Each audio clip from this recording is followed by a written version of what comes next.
Good Monday morning, everyone. Nice to have you aboard. The Tigers are back in the polls after their dominating win over Tulsa. Drama and comebacks in the NFL. We will talk to a very tired TJ Reeves about that in our next segment, and we will talk even more NFL with Jeff Moore in our final segment of the day as the former Vol and LA Ram will join us in studio. We've got medals, and we've got to update everybody on, again, mediocrity in picks by one Dave Woloshin and one Landon Schmidt. But let's talk a little bit about the University of Memphis football team. 6-0. They are, at this very moment, and they were as of late Saturday night, the only bowl-eligible football team. First one to 6-0. The only one that could say we're going postseason. Will it be a bowl game for the 12th year in a row? Will it be the playoff? If you look at the projections now, most have the Tigers in the 12th seed spot. They could be playing Tennessee. They could be playing, who knows? We'll have to wait and see about that. A lot of people had them playing Texas for a long time. That was the first couple of weeks that they had entered the playoff picture. Don't think that's going to happen. Now, Texas looked terrible at Florida. Arch Manning, I don't know about Arch Manning because as I think many tools as he has, and maybe it's the overhype that got him, maybe it's the system, maybe it's the offensive line that just doesn't, they have no running game. But he misses wide open guys. He's thrown 2 picks at terrible times. He makes some great plays and then turns around and befuddles you and throws a ball in the dirt, throws a knuckler. It's befuddling. And I feel bad for him because I do think he is a terrific and special player, but it has not shown up so far, and you have to wonder if some of that overhype has just magnified and put so much pressure on the young guy. I am not sure. But back to this 6-0 start. This Memphis team makes history. They're only the 4th team in 110 years of football for this school. Only the 4th team ever to begin 6-0 in 1938, in 1961, in 2015, and at that point, they were bowl eligible at 6-0. So really this is the second time because there wasn't that sort of bowl eligibility stuff in 38 and 61, okay? So 15 was the first one, but that was on October 17th. This team did it, what was it, October 5th? That's the earliest they have ever been bowl eligible. And they get back into the polls. They are 23 in the AP, so that's a huge jump because they were 29 the week before. They jumped a lot of folks with their 45-7 win over Tulsa. They were 26th in the coaches poll, which was the first one I saw released. And they got 225 in that one. They're ahead of South Florida in both of the polls, which is the other team that is most mentioned, along with Tulane a little bit, because Tulane does have 2 Power 4 wins as the rep in the playoffs from the group of 5. Their second half defense has just been amazing this year. I'll get into it a little bit with the medals, but they make adjustments. They make takeaways. They have absolutely been outstanding. And here's the thing that gets me about tempo teams, high-tempo teams. And Memphis was a high-tempo team. In the days of Mike Norvell, the average scoring drive for the U of M was like 2 minutes and 12 seconds. I may be making that up a little bit, but I think that was the range. But they scored points. If you're a high-tempo team and you don't score points, it's disaster for you. And I give you example A. The University of Memphis in the last 2 weeks has played the number 5 tempo team in the country. That would be Florida Atlantic. And the number 9 tempo team in the country, that would be Tulsa. Both first-year coaches, both first-year, I shouldn't say, Trey Lamb is actually on his third school. He started coaching at 29, but he's only 34, and he's on his third school. That's how good he is. But here's how it backfires. Against those two schools, number 5 tempo, number 9 tempo, those teams might have moved the ball a little bit. They didn't score points, particularly in the second half. The U of M, in those two games combined, has scored 100 points because you just give the football over to the other team. And always, it seems, you are minus in time of possession. And the U of M had the football. Let's see. I'm just going to check this here.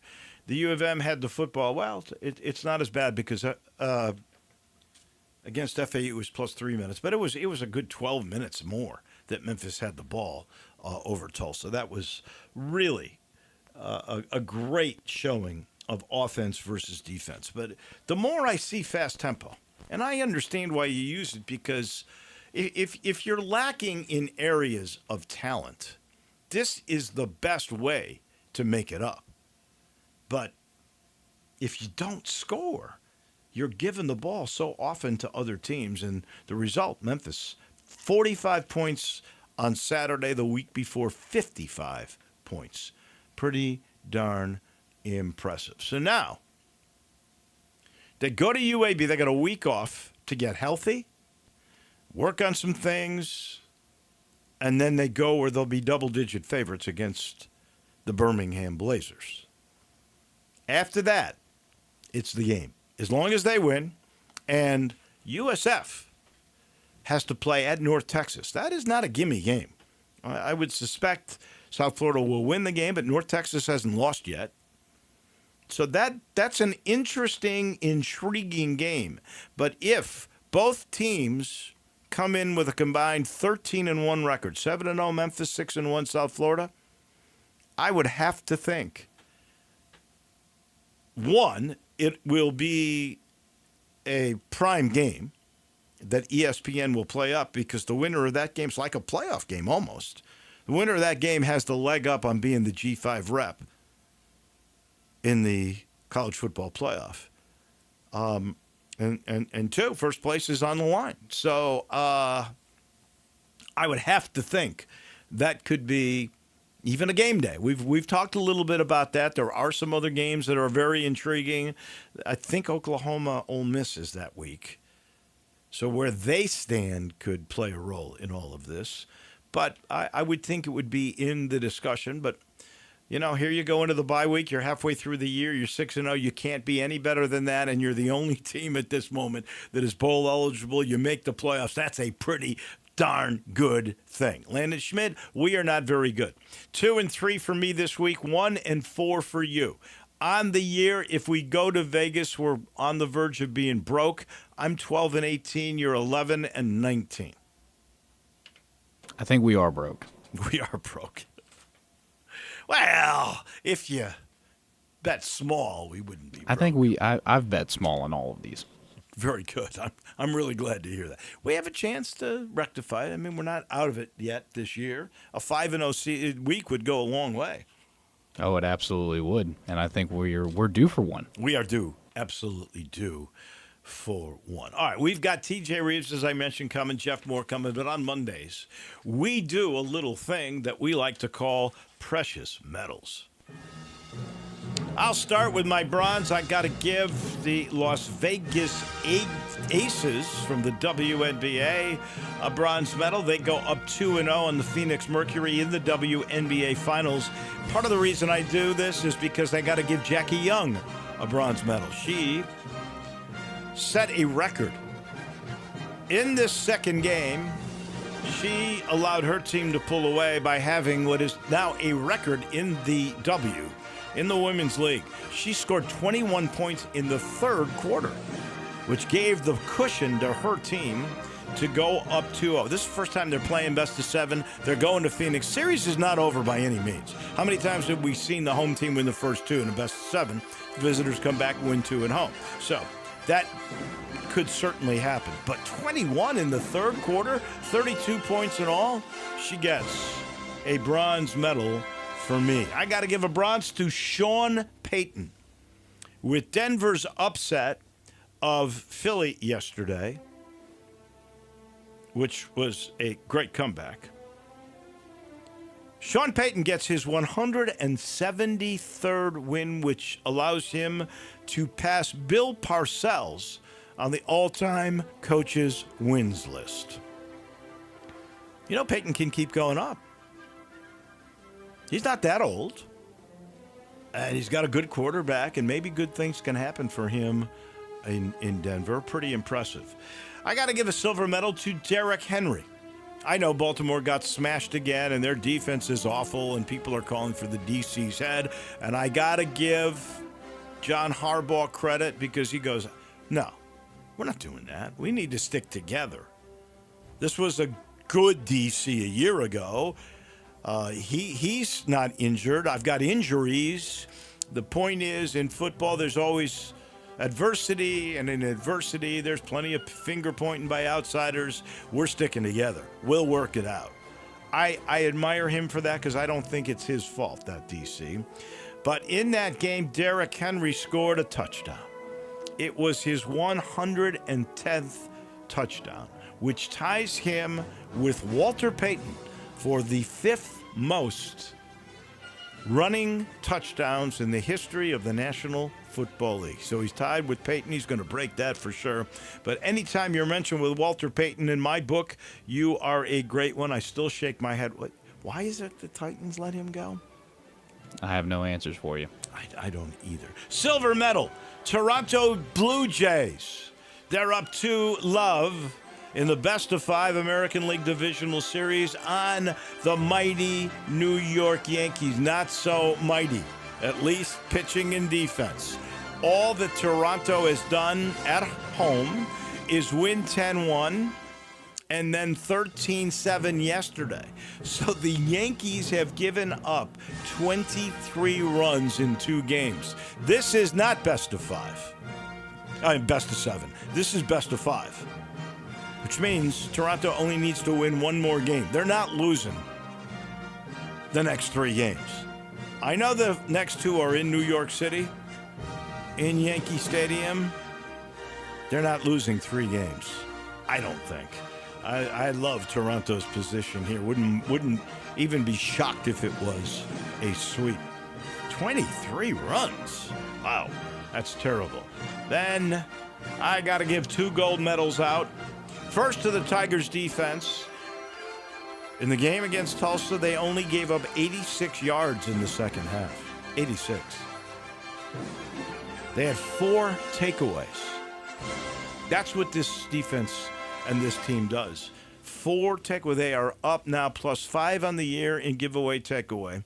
They've only given up 20 points.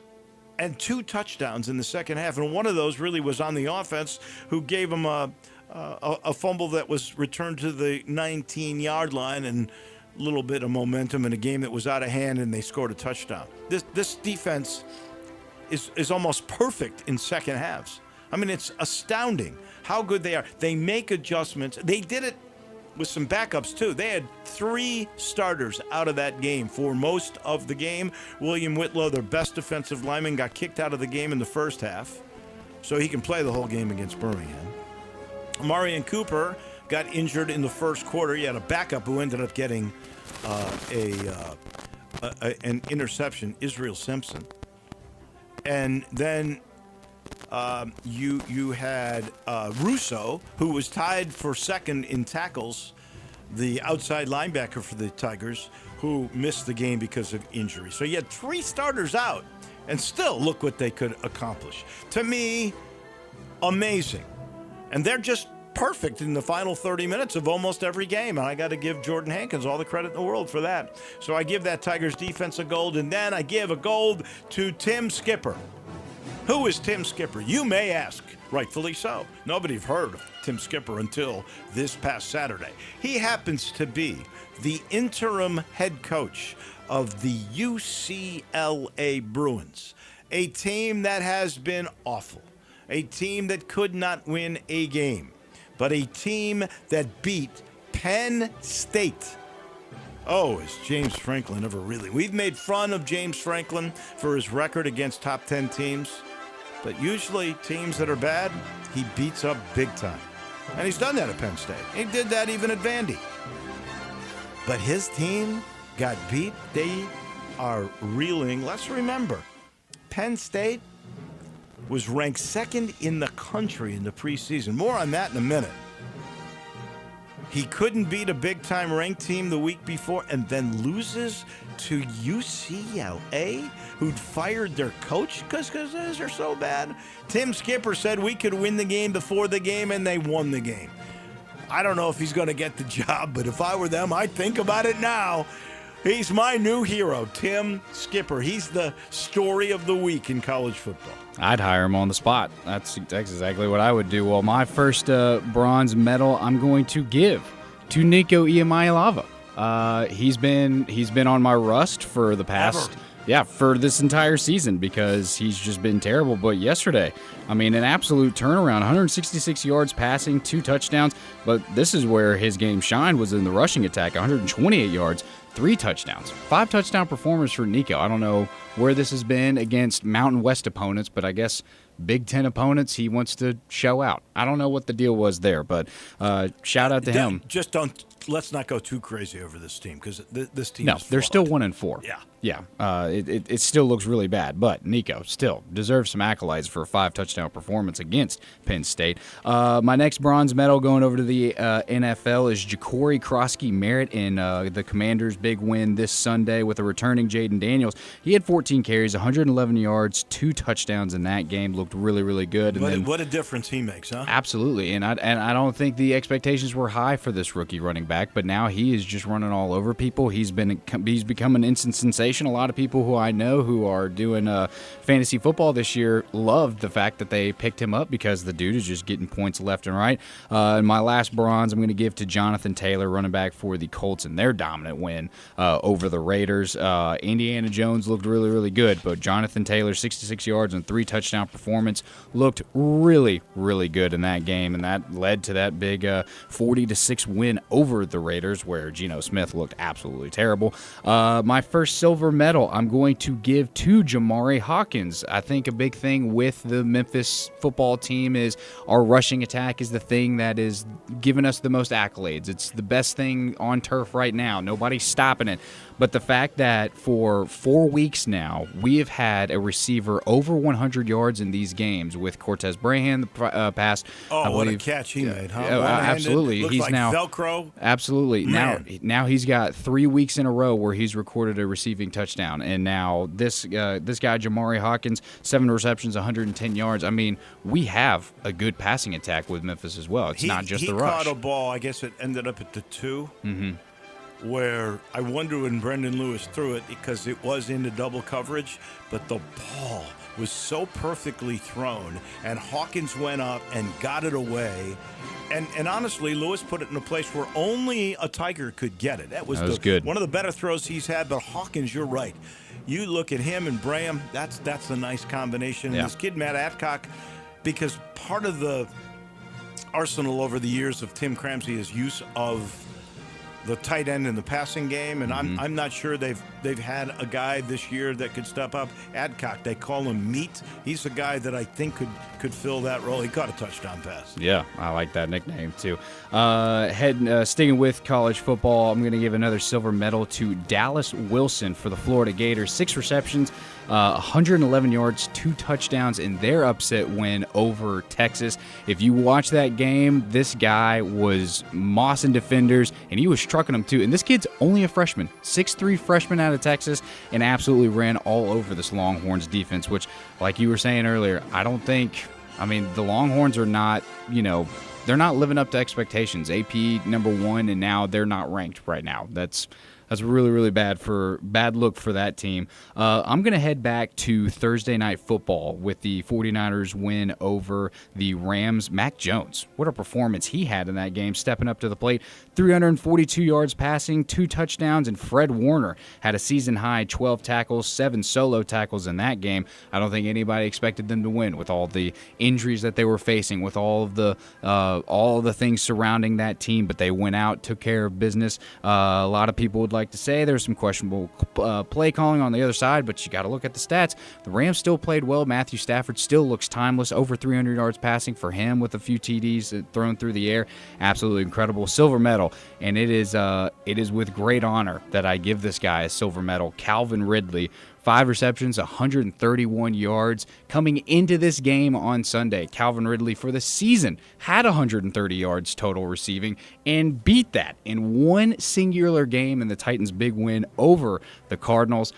I could not believe we won that game, but thanks to a great rushing touchdown by Tyler Lockett, which it was a rushing touchdown. There was nothing else that happened before it. Just did really, really good out there. But Titans finally record a win. Now they're 1-4, matching UCLA. How about that? Huh? How about that? There's only one winless team. There's only one. That's and sorry for the Jets. Well, that's when you have Justin Fields as your starting quarterback. What do you expect? Yeah, you are 0-5. Yes. Yeah, absolutely. And so my gold medal, I watched this game all the way through, and I was thoroughly impressed with both of these guys. So they're both getting a gold medal from me, and that is Sam Darnold and Baker Mayfield. Wow, both of them played absolutely incredible. Sam Darnold, 341 yards, 4 TDs, a costly interception late in that game that ended up costing them the game. But still, Sam looks really good out there. That's a deflected ball, too. It was. I think it bounced off of a lineman's helmet. Yeah, right into the arms of Levante David, which I love Levante David. And then Baker Mayfield, who this entire year, they have had comeback drives. 379 yards, 2 TDs. Baker has found his home in Tampa Bay. All right. I skipped. I forgot one. You know that the Memphis area club pros, took on a group of Memphis amateur golfers in a Ryder Cup that is an annual event here. And this is guys like our friend Mickey Barker and Bobby Cochran and Jason and Ryan Bell. Those are club pros, very, very good golfers. Paul Reed's in that group. They took on guys like Eddie McDougal, Matt Cooper, Andrew Duff, Henry Wells, Bradley Leggett. The amateurs were winners. 14-10 over the pros. Wow. Holy smokes, how does that happen? I know Eddie McDougal was pretty happy about it. I would be too. They should have gotten a medal from me. I forgot about that. Now they get a third gold. How about that? All right. There you go. I got Russ. I'm going to start with AP voters. Do you remember what the preseason AP poll was? It was, just if you don't remember, Texas was number 1. They're now 3-2. I don't think they're in the poll anymore. They're not. Penn State was number 2. They're now 3-2. I don't think they're in the poll anymore. Clemson was number 4. They're 2-3.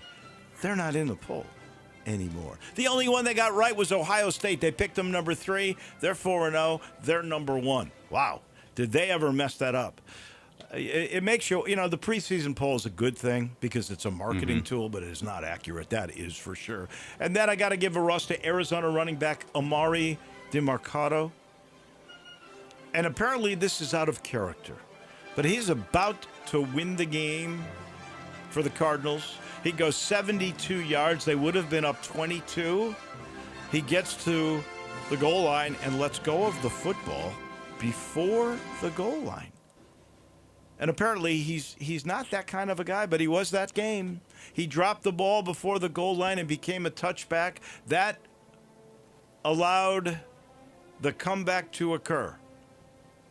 And the winless Tennessee Titans Formerly winless. win the game to get out of that category. That is unbelievable. What a rust. Because the Cardinals should have absolutely won that game. Absolutely. The Titans should be 0-5, just like the New York Jets. Your rusts? My first rust I'm going to give to Maddox Madsen and their pretty lackluster performance against Notre Dame. He went 215 yards, no TDs, but 4 interceptions in that game.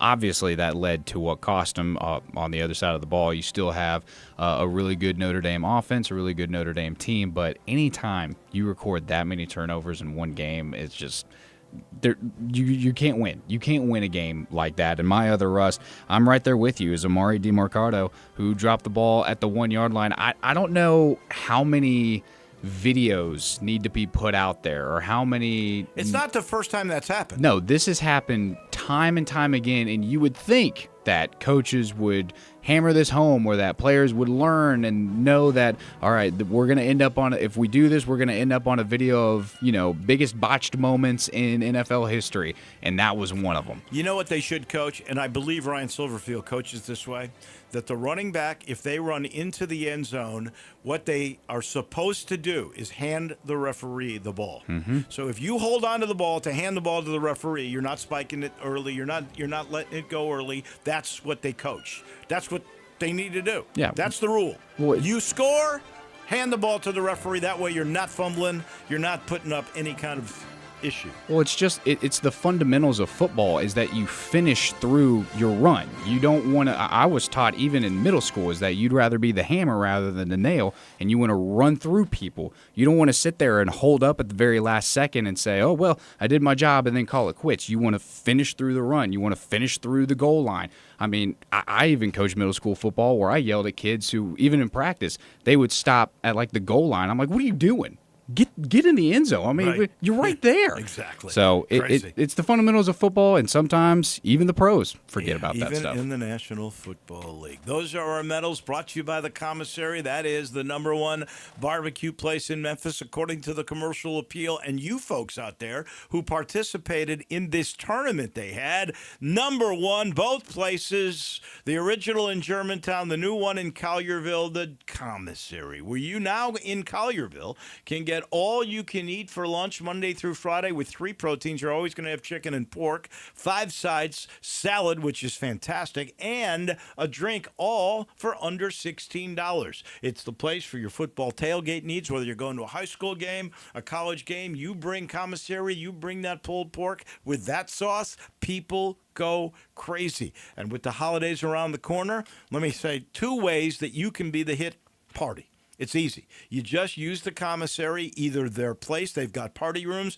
or let them cater. And with Thanksgiving, and then, of course, Christmas right around the corner, it's never too early to order your perfect turkey or your spiral ham. The Commissary makes everything special in Germantown and Collierville. I'm sitting right here in the Family Leisure Studio where we're heading to Tampa in just a minute. But a reminder, the world's biggest spa sale is still going on at Family Leisure, I-40 and Whitten Road. We take the break. TJ Reeves, got to be tired. Didn't get home till 3 or 4 in the morning. He's going to join us momentarily about that thrilling comeback. Baker Mayfield is something special, and TJ's going to explain in just a minute.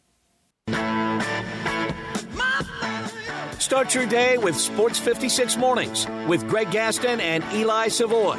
Weekday mornings from 7 to 10, right here on Sports 56 and 98.5 FM.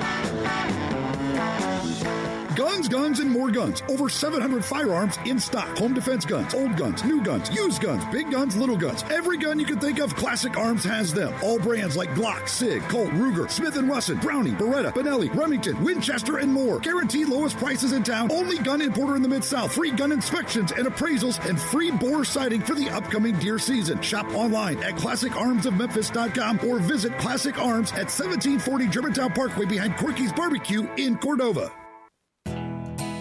Nestled in the heart of East Memphis, located corner of Park and Cherry, is a beautiful residential neighborhood. I'm here at Town Village Audubon Park interviewing a new resident, Carolyn. Share with us why you chose Town Village. Well, if your parents or special friends need to make that big move, let me share with you my experience. It was tough for me to leave home, but then I discovered Town Village. I would like to highly recommend Town Village to you and your loved ones. After looking at all the amenities and meeting all the people and staff, I was hooked. From restaurant, bistro, 3 meals per day, housekeeping, transportation, security, health care, physical therapy, exercise room, and even a heated pool and spa. Come see us and make your new home at Town Village.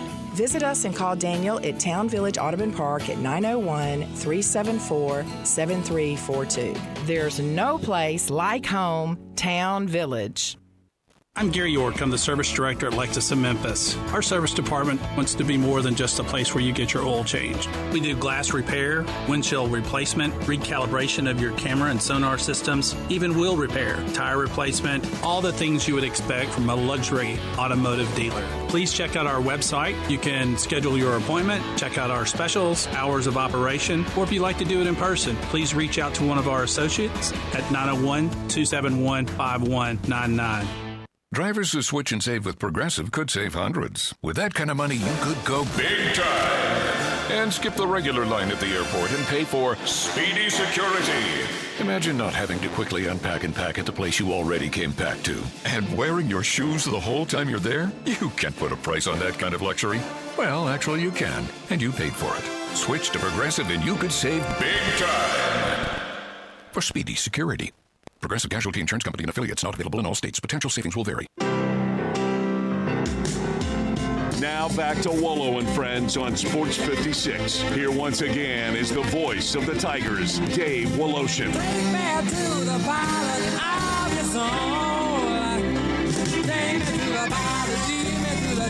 Oh, he's got to be tired. I can bet on that. I think he said he was over Wyoming when he called me when he texted me last night. TJ Reeves joins us. What time did you get back to Tampa? Well, first of all, it is great to be with you. I will say to you, because you and I have been friends for going on 35 years, there are not many people that I would do this for, but I'm absolutely doing it for my man Wolo. I pledged to you last week that if I got back and I was coherent, and my God, Dave, after that finish yesterday, why would I not want to come on the Mighty Sports 56 and talk about Buccaneers 38, Seahawks 35? The answer to your question is we landed just before 2 a.m. Memphis time. I got to the Reeves estate. This is true. I have not talked to my wife to tell her this. I come in the neighborhood, and you know that I live up here in the mean streets of Lutz, the northern suburb of Tampa, right off the TPC Tampa Bay Golf Course. There's a free plug. You and I have played there. Yep.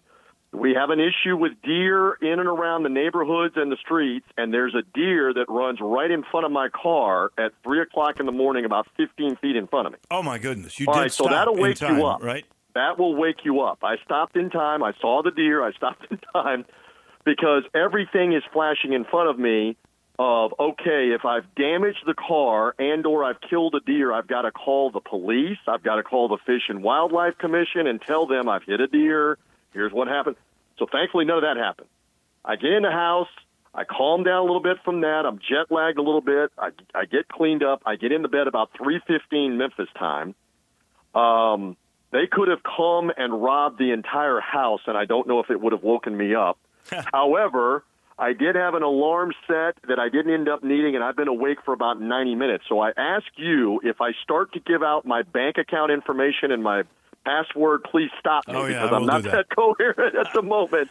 But I was not going to miss this. I was not going to not be here and miss this to be with you to talk about that incredible finish. I know it's a regular season game, but we'll get into some of the stats about it. It was incredible yesterday, 38-35. It was. You had two unbelievable quarterback performances, both sides. Baker Mayfield, who's now the comeback kid, I think. and Sam Darnold, who looked brilliant. And there was an interception at the end of the game. I want you to go over that play because it hits a helmet and goes in the air, and you get another field goal from Chase McLaughlin at the buzzer to win the game. I mean, there's so many different things to go over, and we'll do this real quick. All right. First of all, Seattle scored 5 consecutive touchdowns on 5 possessions into the second quarter and into the fourth quarter. Buccaneers could not stop them. However, they had built a little bit of a lead, 13-0, and Mayfield down 28-21 says no problem, leads them down the field, scores. Down 35-28, no problem, leads them down the field, scores in the final 2 minutes. All right, so now the Seahawks get the ball back, and they have not been able to stop Sam Darnold all day. And by the way, sidebar, how about the Bucks in the throwback white with the creamsicle numbers and the Bucco Bruce helmet, and the Seahawks in the royal blue with the silver pants and the silver helmet? The ode to 1976. Love those. It was just neat to be part of that. And the nostalgia and the throwback of the 50th year of both the franchises came in the same time, 49 years ago, 50 seasons ago. So Darnold now has the game in his hands with the ball with a minute left, and he goes to throw a pass over the middle that nicked off the top of a helmet, didn't even stop the spiral of the ball. And Levante David, the ageless wonder linebacker for the Bucs, who's as underrated as any defensive player the last 15 years in the NFL, I believe he has a Hall of Fame case. He makes the pick in Seahawk territory that's basically going to win the game if they can burn the clock and kick the field goal, which they do. And by the way, the kicker, because they were talking about this, and this is near and dear to you, with Chicago, the kicker's been suffering from the stomach flu for 2 days and flew out to Seattle feeling awful and getting IVs and in the bathroom over and over and over again. So this was like the Michael Jordan flu game for him in the NBA Finals. He was not Michael Jordan scoring 40 points against the Utah Jazz. But, my God, for the game to come down to him to kick the winning kick with no time left, and you win another game on the road at the beginning of the year by 3 points or less, just incredible drama, and you can't say enough about the resiliency of the Buccaneers and Baker Mayfield to do it, my friend. I think he's the comeback kid. I think when you look around the NFC now, you've got to consider him as one of the top quarterbacks. Well, your man Landon really was just saying it to me. I'm propping Landon. Landon said it to me off the air. Landon, what were you saying to me? MVP. Come on, that mic. MVP. Candidate. Well, there should be an MVP talk. You got to have him in the conversation, Wolo. It's how many games have we played? 5. We played 5 games. How many games do we play? 7. Let me ask you. Let me ask you a question. Yeah. The NFL's been playing for 106 seasons. One team ever has won 4 of the first 5 games by 3 points or less. Take a guess who that is and who the quarterback is. Did they wear throwback uniforms last week? They did. By the not way, Marino. How about this? Not Montana, not Marino, not Brady, not Favre, not Breeze, not Peyton Manning. No quarterback has ever led 4 wins at the beginning of the year in the first 5 games by 3 points or less. It's crazy. Not Patrick Mahomes in the modern, not Jalen Hurts. Incredible. So it's not everything, but what a bounce back. And to go all the way out there to play Seattle, who had been resting for 10 days after playing on Thursday night. And Seattle's really good, by the way. Yeah, they are. On both sides of the ball. So this is not a chump team that you came back and beat. And you may see that team again in the postseason. But it was wild to be in the Pacific Northwest for about 36 hours and be around all of that. And what a win. What a win. No doubt. By the way, there's all kinds of drama and stuff, but there was such a bizarre story in Indianapolis where, by the way, the Colts continue to wow everybody.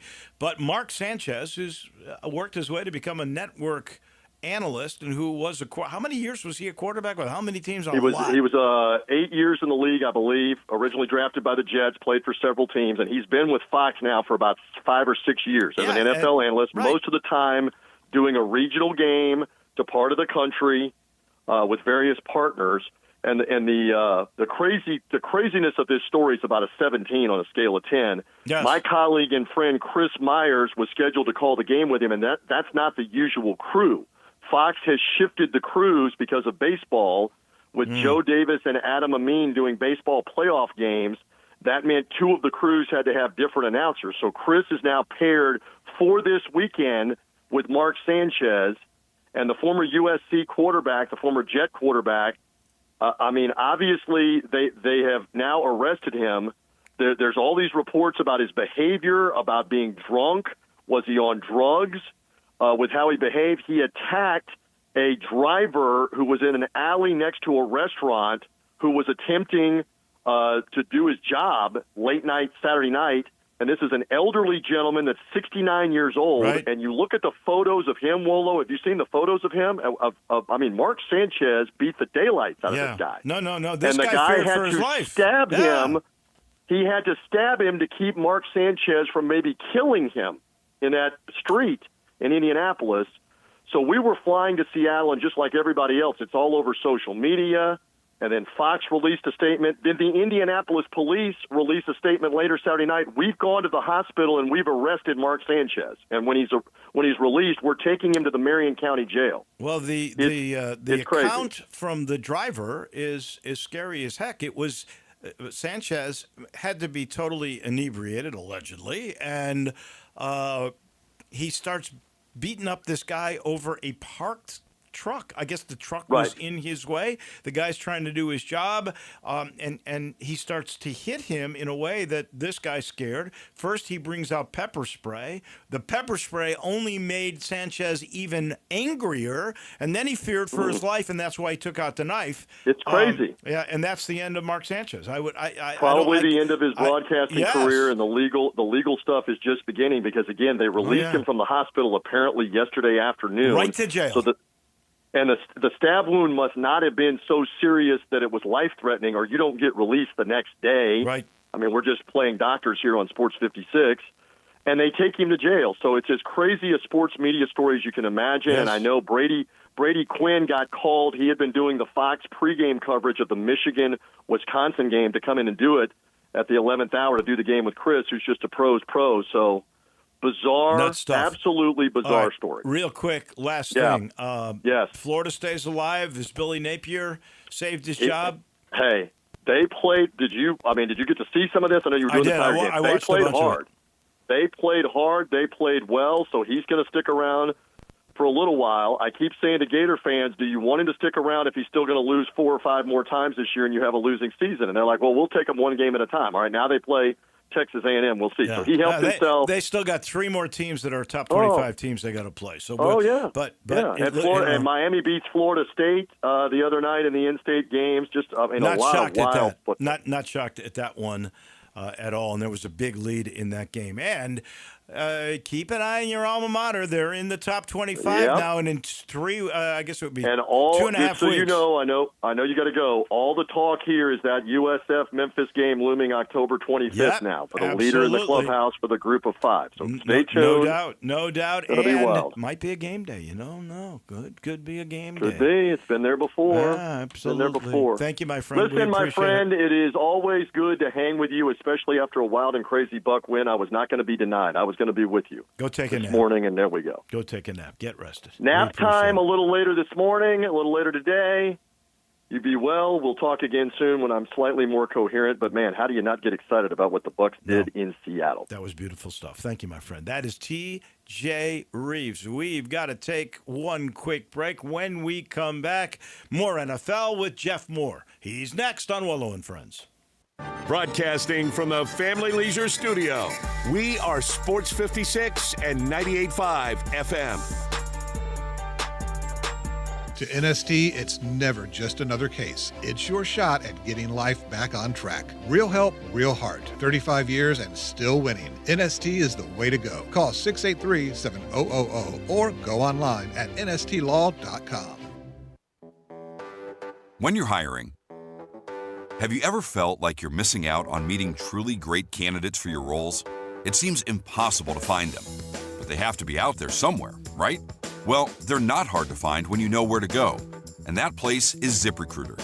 And right now, you can try ZipRecruiter for free at ZipRecruiter.com/free.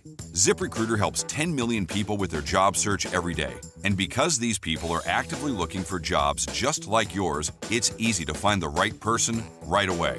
In fact, 4 out of 5 employers who post on ZipRecruiter get a quality candidate within the first day. But if you're not using ZipRecruiter, you're missing out. So see what it's like when the impossible is easy. When you go to ZipRecruiter.com/free right now to try ZipRecruiter for free. Once again, that's ZipRecruiter.com/free. ZipRecruiter.com/free. Never miss out on great candidates with ZipRecruiter. Kevin Harlan here from Monday Night Football on Westwood One. Join me and Hall of Fame quarterback Kurt Warner as Trevor Lawrence and the 3-1 Jacksonville Jaguars host the Chiefs. Patrick Mahomes in Kansas City now 2-2 thanks to back-to-back wins. Now they face a Jacksonville squad looking for a third straight victory. Don't miss it on Monday Night Football. Right here on Sports 56. This is the story of the one. As a custodial supervisor at a high school, he knows that during cold and flu season, germs spread fast. It's why he partners with Grainger to stay fully stocked on the products and supplies he needs, from tissues to disinfectants to floor scrubbers. All so that he can help students, staff, and teachers stay healthy and focused. Call 1-800-GRAINGER, click Grainger.com, or just stop by. Grainger, for the ones who get it done. You need parts? O'Reilly has parts. Get one free set of brake pads when you buy 2 brake rotors. Upgrade to Brake Best Select pads for just $10. Or upgrade to Brake Best Select Pro or Import Direct pads for just $20. Product availability. Just one part that makes O'Reilly stand apart. Restrictions apply. See store for details. O'Reilly Auto Parts.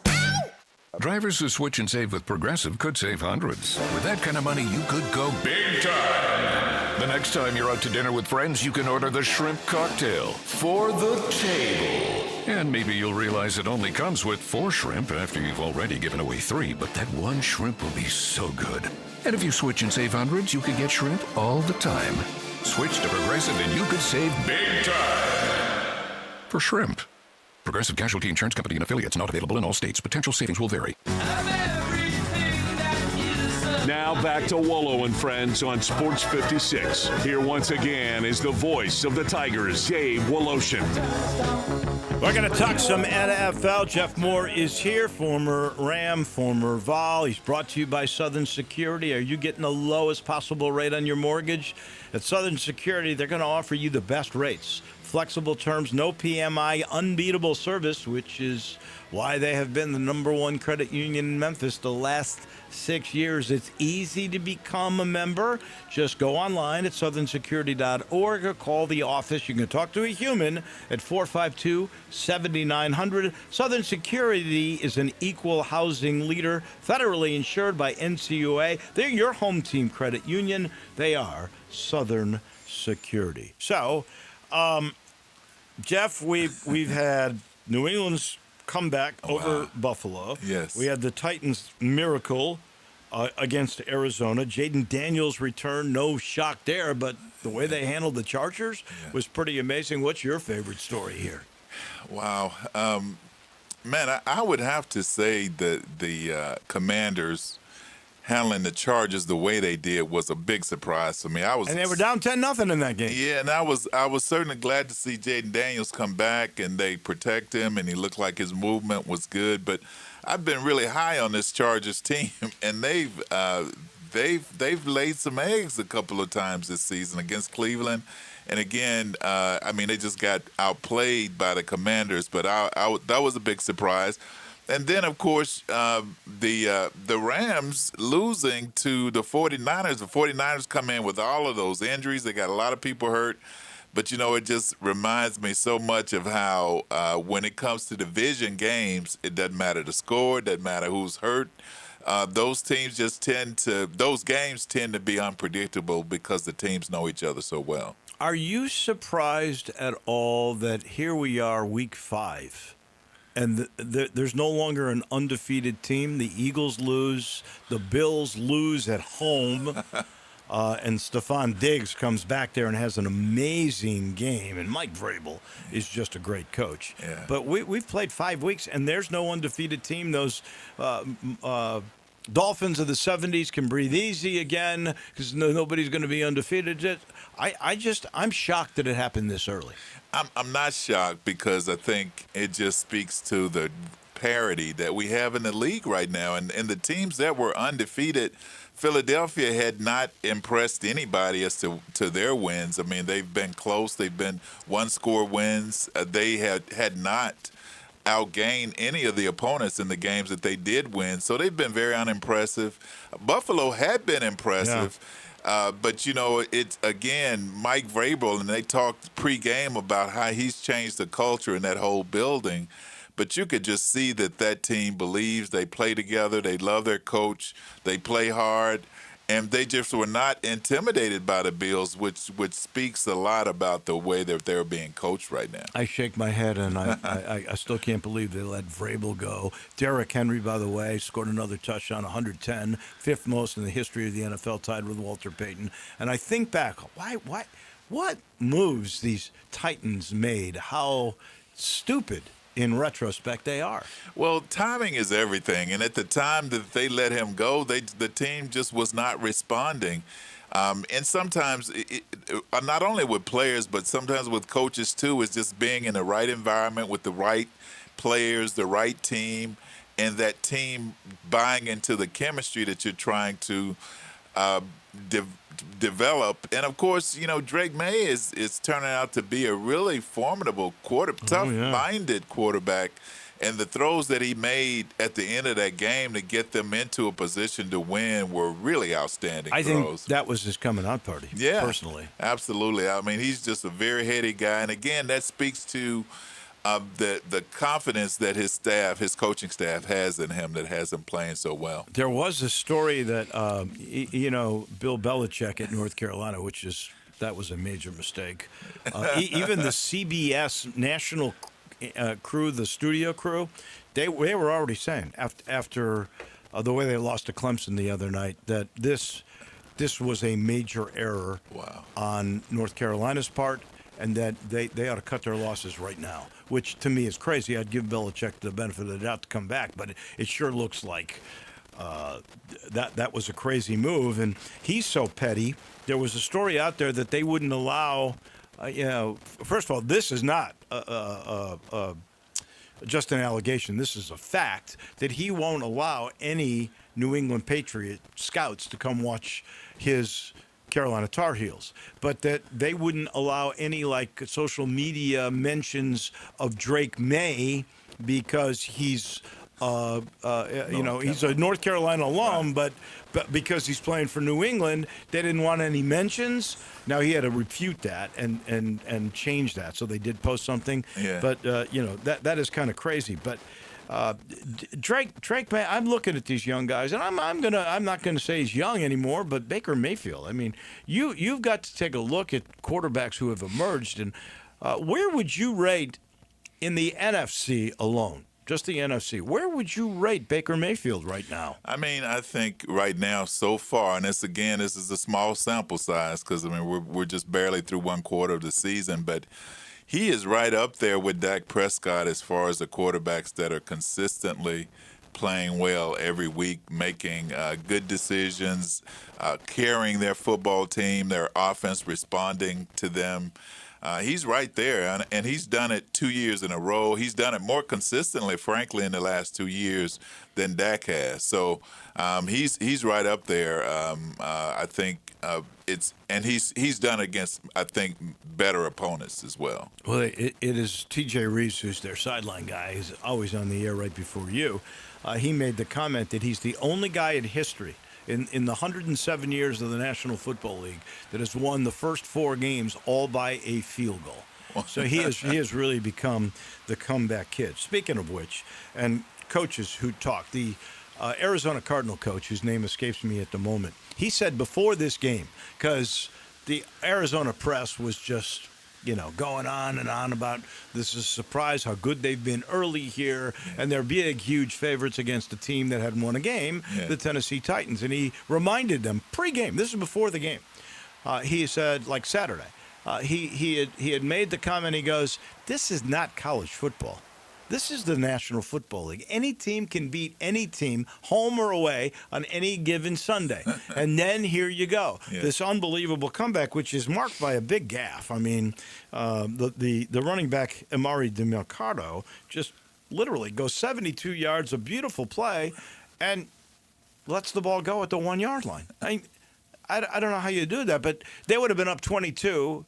And I saw this one thing. It's like in the NFL, in the fourth quarter, if you're up 22 points, it's like 1,276 and 1. So they would have won the game. And here they go, and they lose it. That's crazy stuff. It's crazy stuff. And, of course, that gaffe happened earlier in the game, so they still had a chance to overcome that. And it was such a beautiful run. It's just unfortunate that he just kind of got relaxed at the end, and kudos to the defensive player that thought to even try to knock the ball out that close to scoring.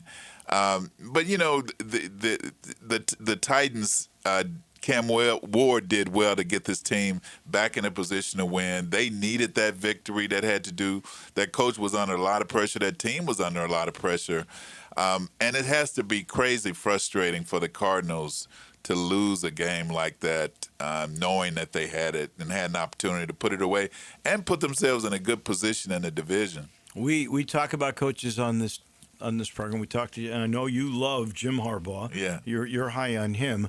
There was a great win. Denver comes back, beats Philly. They were down 14 at Philly, and this is a big moment for Sean Payton because he passes Bill Parcells on the win list. He's got I'm trying to remember, but it was his 173rd victory. Yeah. Where do you put Peyton? Because the Saints haven't been the same since he and Drew Brees were together in New Orleans. Man, great offensive mind, well-respected coach, and it's great to see him. You know, so much. I think it's hard to value how much a coach, when he's in a locker room and the players are responding to him, what a difference it makes when you're in an organization like he had been with the Saints, and after 7 or 8 or 9 years, the players become a little tone deaf.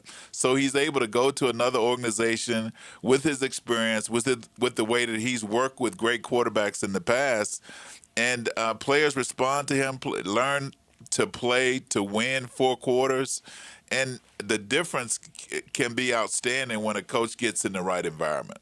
Monday Night Football. If I said to you before the season, Jacksonville at 3-1 would have the better record than the Kansas City Chiefs, you might have told me I was crazy. Yeah. That's the matchup we got tonight. Yeah, and that should be a good one because, you know, we see what the Kansas City Chiefs can be when they've got a threat that can go deep. They really were able to move the ball around and really open their offense up last week when they were able to throw the ball around.